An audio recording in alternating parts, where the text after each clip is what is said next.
Prime Minister Narendra Modi arrives in Riyadh on a historic Saudi Arabia visit. Financial cooperation between two nations high on the agenda. Sanctions against 6 financiers of Pak-based terror outfit Lashkar-e-Toiba by US and Saudi Arabia welcomed by India.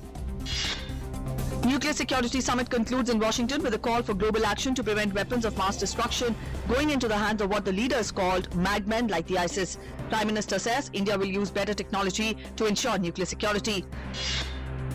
On the sidelines of the Nuclear Security Summit in Washington, Prime Minister Narendra Modi held a number of bilateral meetings with world leaders. During his meeting with British Prime Minister said that UK can become a major partner in Make in India initiative.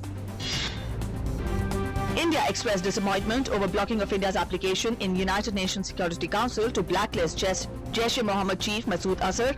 Pakistan-based Masood Azhar is the mastermind behind several terror attacks in India, including the recent Pathankot airbase attack.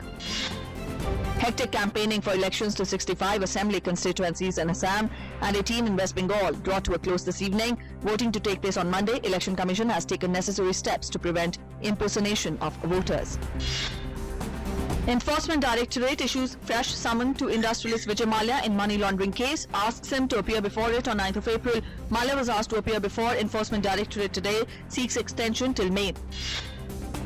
After the tragic bridge collapse in Kolkata, West Bengal government cracks the whip. 3 officials of the construction company IVRCL arrested.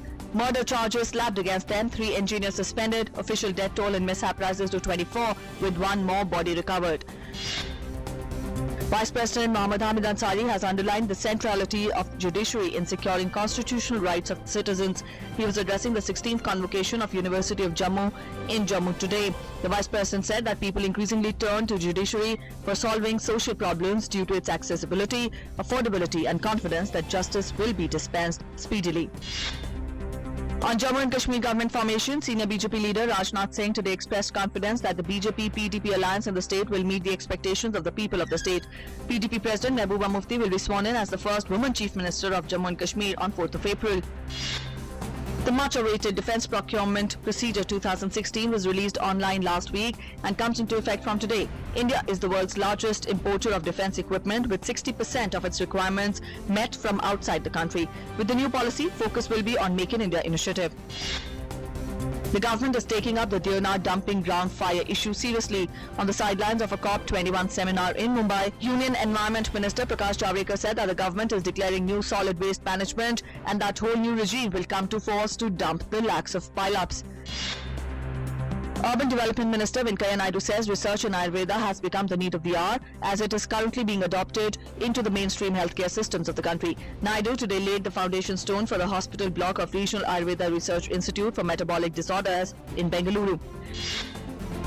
Major cigarette manufacturers, including ITC, Godfrey Phillips and VST, among others, have unanimously decided to shut down their cigarette factories, citing ambiguity on the policy related to revision of graphic health warnings on tobacco product packs. North Korean leader Kim Jong-un has overseen the test of a new anti-aircraft weapon system, according to state media, the latest in a series of missile trials, as tensions run high on the divided Korean peninsula. Ace Indian shuttler Saina Nehwal to take on Olympic champion Chinese Lee Zeroy in semi-final of the India Open Super Series. Saina defeated South Korea's Sung Ji-yoon yesterday in women's singles quarter-final.